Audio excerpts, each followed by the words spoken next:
There's a kind of danger that doesn't roar, doesn't strike quickly, and doesn't wear a mask of anger. Instead, it smiles, it listens, it calls itself your friend, and that's what makes it so unsettling. Because the most dangerous people in our lives aren't always those who shout or confront us openly. Sometimes they're the ones who stand beside us, pretending to care. You might work with them. You might have dinner with them. You might even confide in them. And yet, something always feels slightly off, like you're being watched or weighed or used in ways you can't quite put into words. That's not paranoia. That's your intuition. In today's world where appearances can be polished, conversations curated, and motives buried beneath smiles, it's become harder than ever to tell who's really with you and who's quietly working against you. These people don't often cause visible chaos.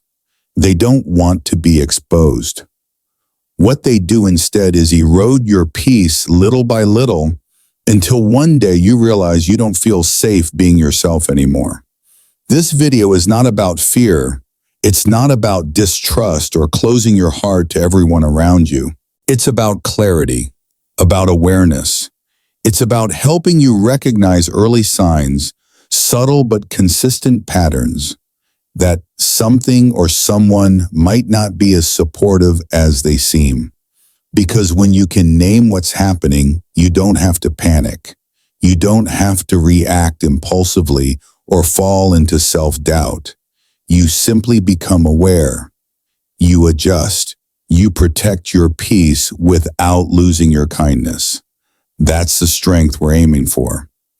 In this episode, we'll explore 7 powerful warning signs that someone may not truly be on your side, even if they appear to be. These are not the obvious red flags we're used to, like betrayal or explosive conflict, but quiet patterns of behavior that slowly wear you down if left unnoticed. And more importantly, for each sign, I'll share with you how to respond, not with aggression, but with wisdom and grace. If you've ever felt emotionally drained around certain people but couldn't explain why, if you've second-guessed your instincts because someone seems nice, or if you've been blindsided by someone you trusted deeply, this video is for you.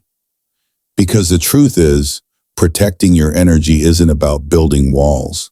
It's about recognizing who's genuinely safe for your soul and who only pretends to be. Let's walk through these signs together, not from a place of fear, but from grounded self-awareness, so you can move forward not bitter, but clear, not reactive, but strong, and most of all, peaceful within yourself, no matter who you're surrounded by. Let's begin. Sign 1. Mask of a friendship. Sometimes the person who ends up hurting you the most is the one who sat beside you, laughed with you, and promised to always be there. That's the paradox of betrayal. It doesn't always come from enemies. It often comes from those who wore the mask of a friend. Have you ever met someone who seemed to get you right away? The kind of person who listens intently, remembers the smallest details, and quickly earns your trust. It feels comforting at first, like you found someone who finally sees you. But sometimes that connection forms too quickly. It skips the slow process of building trust and instead jumps into emotional intimacy. That's not always a red flag, but it can be a warning sign. People who wear the mask of friendship often move fast. They'll ask questions that feel caring, but subtly dig for personal information. They might frame it as concern or curiosity or emotional bonding. And before you realize it, they know your fears, your history, your mistakes. At first, you feel seen, but over time you may notice something unsettling. Those same details start to resurface as jokes, gossip, or leverage. Let me share a story. Michael once opened up to Ethan, a colleague who had become a close friend in just a few weeks. They shared coffee breaks, vented about work, and confided in each other. One afternoon, Michael shared something deeply personal, a professional regret he had quietly carried for years. A month later, during a performance review, that same information was subtly referenced by their manager. Somehow, Ethan had passed it along, not directly, not publicly, but just enough to undermine Michael's credibility. It's hard to describe the kind of wound that leaves. It's not loud, it's not explosive, but it lingers. It shakes your ability to trust. And worse, it makes you question your own judgment. So how do you protect yourself without becoming cold or paranoid? Start by observing actions, not just words. Trust isn't built through promises, it's built through consistency. Does this person show up for you when you're not at your best? Do they honor your boundaries, your time, your privacy? Or are they always gathering information, asking personal questions, but rarely revealing anything about themselves? Also, notice the speed. Real connection takes time.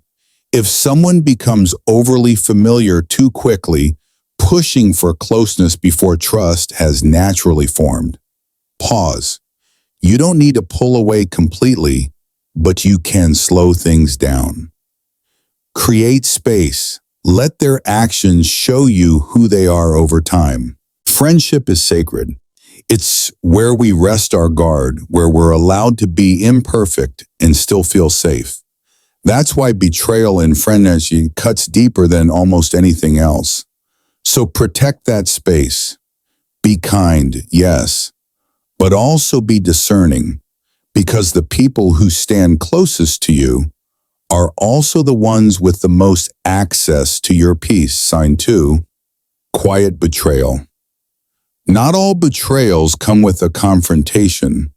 In fact, some of the most painful ones arrive in silence, without warning, without a scene, and without a clear villain to blame.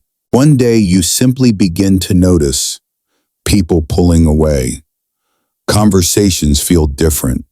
Invitations stop coming. And you're left wondering, did I do something wrong? This is what I call the quiet betrayal. It doesn't shout. It whispers. It rewrites your story behind your back while smiling to your face. And because it's so subtle, it can take a long time to recognize, until the damage is already done. Let me share something with you. Claire was well liked at work. She was thoughtful, competent, never one to seek drama. But slowly something began to shift. One team lunch was missed, then 2.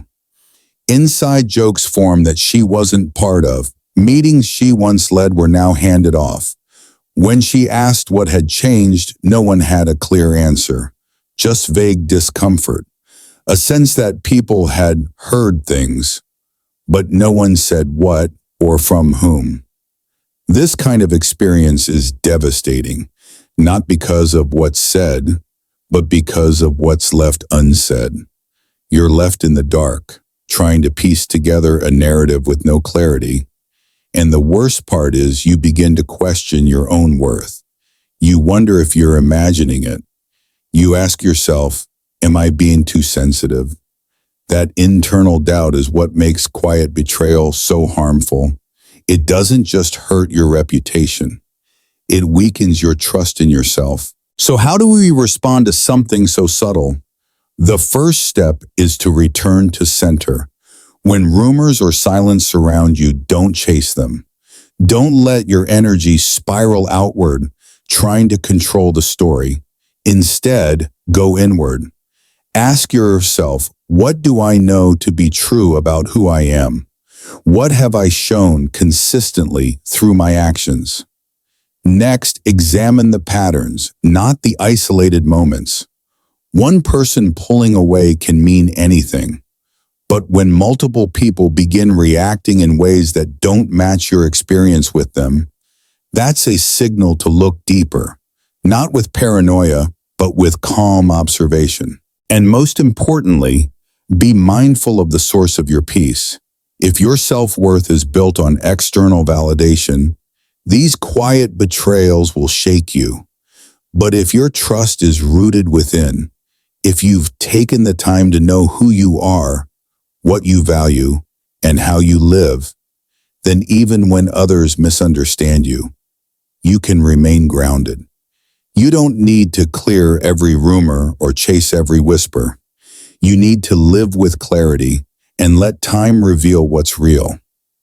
Sometimes silence speaks louder than lies. And in those moments, your greatest strength is to stay centered, stay kind, and stay faithful to your truth, even when others aren't. Sign 3, the silent observer. Some people make their presence known with words. Others stay quiet. They don't speak much, don't argue, don't directly challenge you, but somehow they're always around. At first, it seems harmless, coincidence even. You see them at the gym, then at the same coffee shop. Maybe you run into them again while walking home. Nothing dramatic, just familiar, too familiar. This is the silent observer, the person who doesn't engage but pays attention, who doesn't confront but collects. And over time, you realize they're not just passing by. They're watching, not in an obvious way, not enough to call it out, but just enough for your instincts to whisper, something's off. Let me tell you a story. Adam lived a fairly private life. He kept his routines simple. Morning workouts, a favorite cafe near his apartment, and a quiet walk home after work. That was his rhythm. But then Marcus enters the picture. At first, it was casual, a nod at the gym, then a friendly smile at the coffee shop. Weeks later, Adam started noticing Marcus Adam at other places he never mentioned to anyone. Once at the grocery store, once while walking home on a rainy night, always polite, always silent, but always there. Adam couldn't explain it. Nothing had happened, but something in him felt watched, studied, as if his movements were no longer fully his own. That's when he knew this wasn't friendship. It wasn't even curiosity. It was surveillance in disguise. So what do you do when someone invades your space without breaking any rules? You start by trusting your gut. Intuition is rarely loud, but it's almost always right. If a pattern makes you uncomfortable, don't dismiss it just because it's not overt. The mind may rationalize what the body already knows. Learn to listen. Second, take back your power by changing your rhythm. If someone is watching to predict your moves, break the pattern. Go to a different cafe. Take a new route. Make your life less predictable, not out of fear, but out of strategy. You're not running away. You're stepping back into control. And most importantly, don't internalize the discomfort. What silent observers often hope for is for you to doubt yourself, to censor your actions, to live in a low-grade anxiety that wears you down over time. Don't give them that satisfaction. Instead, protect your peace with quiet clarity. Set boundaries even when others say you're overthinking. You don't owe explanations for why you need space. You only owe it to yourself to feel safe in your own life. Sometimes the most dangerous people don't shout. They sit, they wait, they study, and in a world where we often look for loud threats, it's the quiet ones that slip past our defenses. Stay awake, stay grounded, and always honor that small voice that tells you, this isn't right. Sign 4. Gradual attack. Some harm doesn't arrive all at once. It doesn't kick the door down or throw up red flags. It sneaks in slowly, playfully, wrapped in charm or sarcasm. It tests your boundaries not with force, but with tiny pushes. And if you're not paying close attention, you may not notice you're under attack until it's too late. This is what we call a gradual attack. It starts with what looks like harmless jokes, light teasing, or gestures that feel slightly off but easy to brush aside. Maybe they step a little too close. Maybe they make a joke that feels personal but laugh it off as just kidding. You want to give them the benefit of the doubt. And so, you stay quiet. But here's the danger. When you allow small invasions without naming them, you unintentionally open the door for bigger ones. Take David's experience, for example. His colleague Jason was charismatic, always joking, always friendly. At first, David appreciated the humor, but over time the jokes became more personal. Jason started touching his shoulder during conversations, then placing a hand on his lower back while walking past. It wasn't overtly aggressive, but it was enough to make David uncomfortable. Still, David hesitated. He didn't want to overreact. He didn't want to seem sensitive. And that's exactly what allowed the behavior to escalate. A few weeks later, Jason began dropping subtle threats in the form of half jokes. Comments like, "Careful what you say around me, I know too much," paired with a smile. That's how these dynamics grow, inch by inch, disguised as humor, familiarity, or connection. If any of this feels familiar, I want to tell you something clearly. You are not overreacting. You are noticing. Your discomfort is data. It's not drama, and your body often picks up on things your mind hasn't fully processed yet. The feeling of shrinking, flinching, or tensing when someone enters the room, that's your nervous system asking for protection. So what can you do? First, respond early. Don't wait for someone to cross the line if they're already dancing near it. Set gentle, firm boundaries the moment you feel something's off. You don't need to be aggressive, you just need to be clear.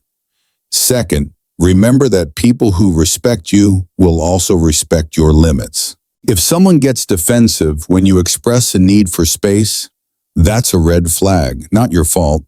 And finally, resist the urge to externalize their behavior. A gradual attack is not a reflection of your weakness. It's a strategy that relies on your silence.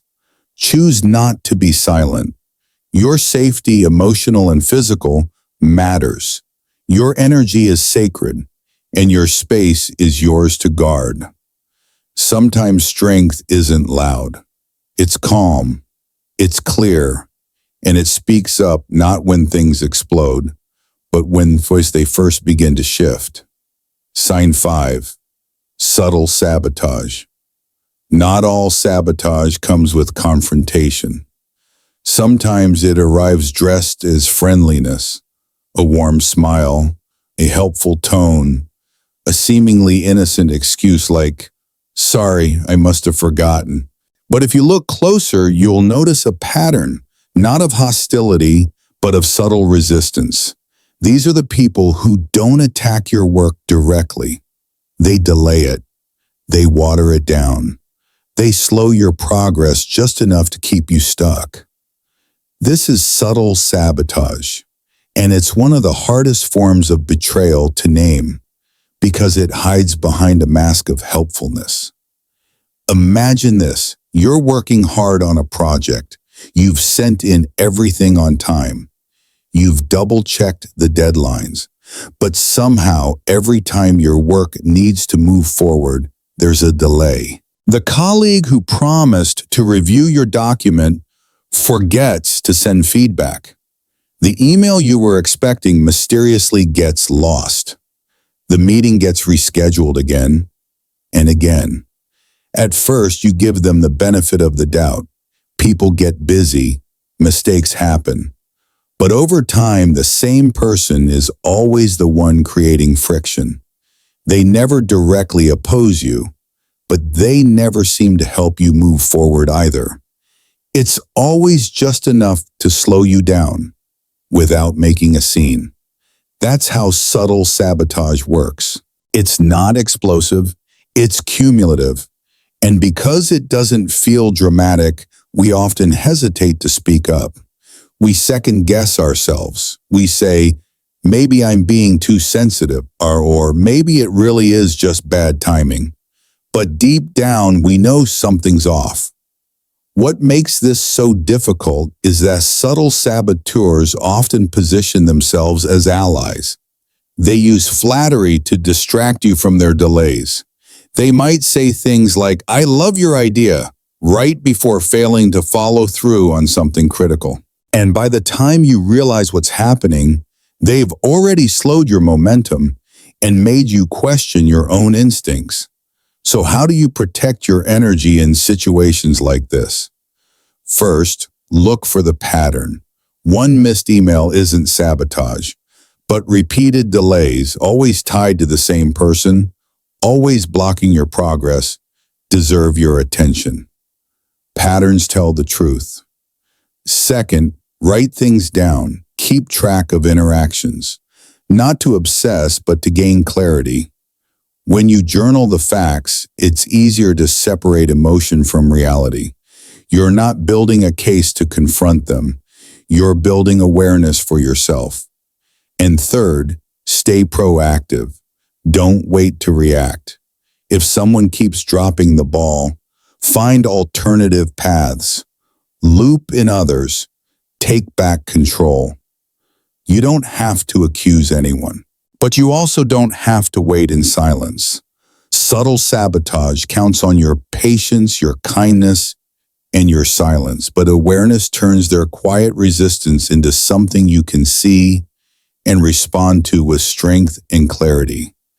Because you deserve support that moves you forward, not just politeness that holds you back. Sign 6. The insidious mediator. Some people don't come to destroy relationships. They come to stand in the middle of them, smiling, offering to help, claiming to be the bridge or the peacemaker.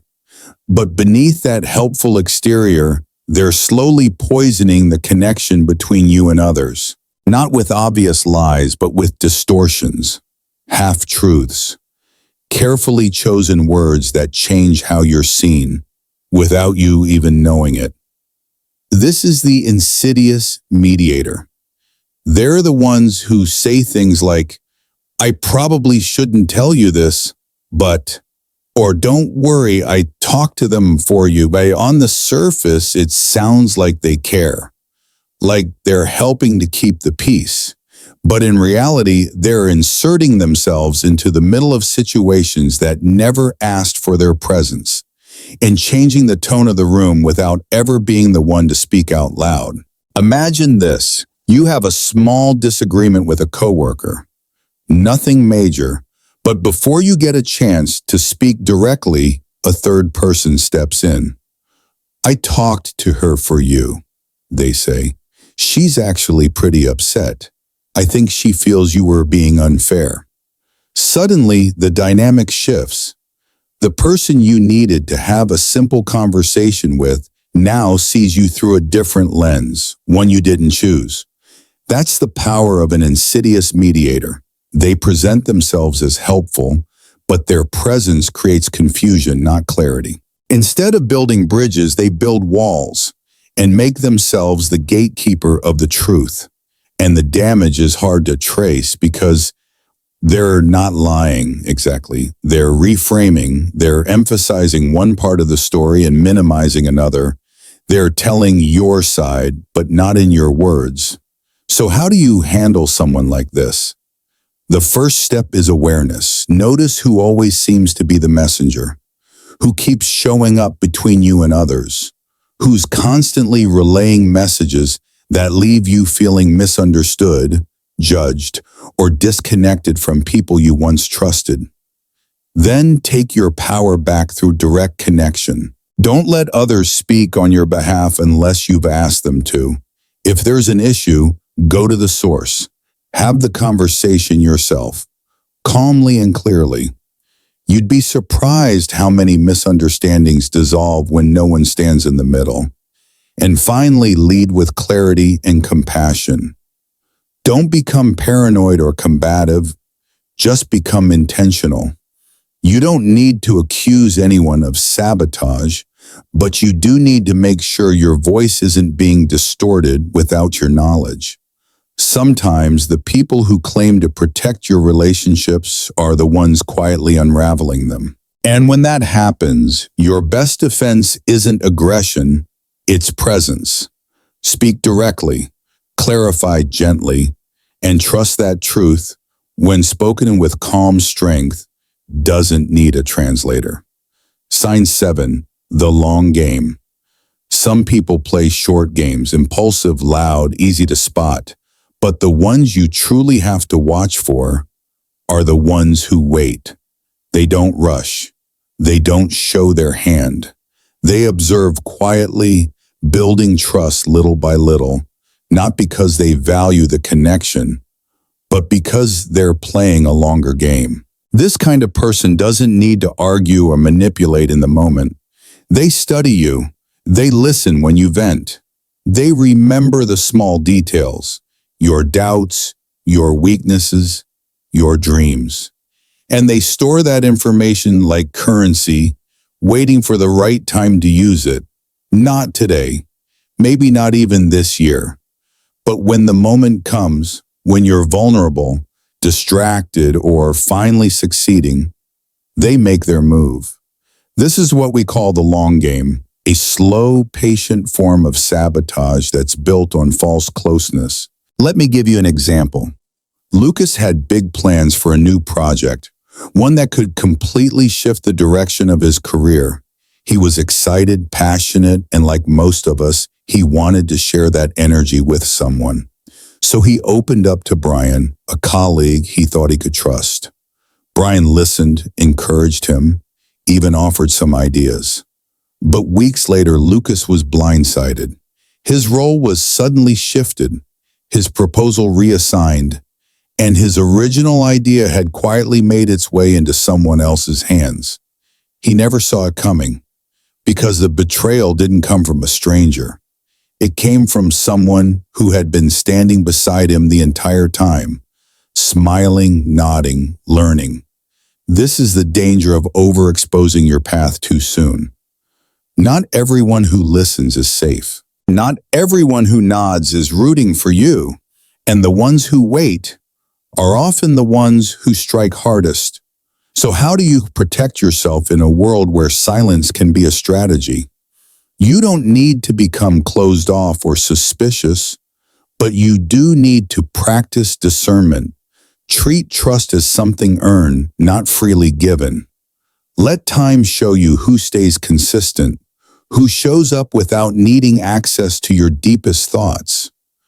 Don't rush to share every vision, every plan, every doubt, not because you're hiding, but because your peace is sacred, and not everyone has earned the right to be part of your inner world. If you sense someone is always watching, but rarely contributing, if their energy feels too perfect, too agreeable, too quiet, it might not be respect. It might be strategy. The people who play the long game often win by making you feel safe until it no longer serves them. But when you build your boundaries with quiet strength, when you learn to protect your ideas the same way you protect your heart, there's not much they can take from you. Stay warm, stay kind, but don't mistake patience for loyalty or silence for safety. The most dangerous people in your life are rarely the loudest. They don't always shout or show their intent. Sometimes they live quietly beside you, smiling, nodding, blending in, while slowly eroding your clarity, your confidence, or your peace. But here's the truth. Awareness is not fear. Being awake to what's around you doesn't mean closing your heart or living on edge. It means paying attention. It means noticing patterns. And most of all, it means choosing to protect your energy with quiet strength rather than reactive force. When you begin to recognize these subtle signs, Not through paranoia, but through presence. You give yourself the power to respond with wisdom. You begin to place healthy boundaries, not walls, but gates with intention. You learn to give your trust not to those who demand it quickly, but to those who earn it slowly over time. And from that place, something powerful begins to happen. You stop over-explaining your instincts. You stop tolerating people who drain your spirit. You stop second-guessing your need for peace. Instead, you invest in connections that nourish you. You create space for truth, for calm, and for the kind of strength that doesn't need to shout. That's not just survival. That's alignment. That's healing. In the end, this isn't about spotting enemies. It's about coming home to yourself. The more clearly you see others, the more clearly you begin to see your own value. And when you learn to protect that value, not with fear, but with clarity, you don't just avoid becoming a victim. You become someone who walks through life with quiet confidence, with discernment, and with a steady trust that even in a world of shadows, you can still choose the light. If this video helped bring you that clarity today, I invite you to subscribe for more reflections like this, centered in truth, emotional mastery, and inner calm. New videos are posted every day to support your journey, your healing, and your quiet strength. And if any part of this message spoke to you, share it with someone who might need to hear it too. Your awareness might be the light someone else is searching for. Stay aware, stay grounded, and above all, stay kind, even as you protect what matters most.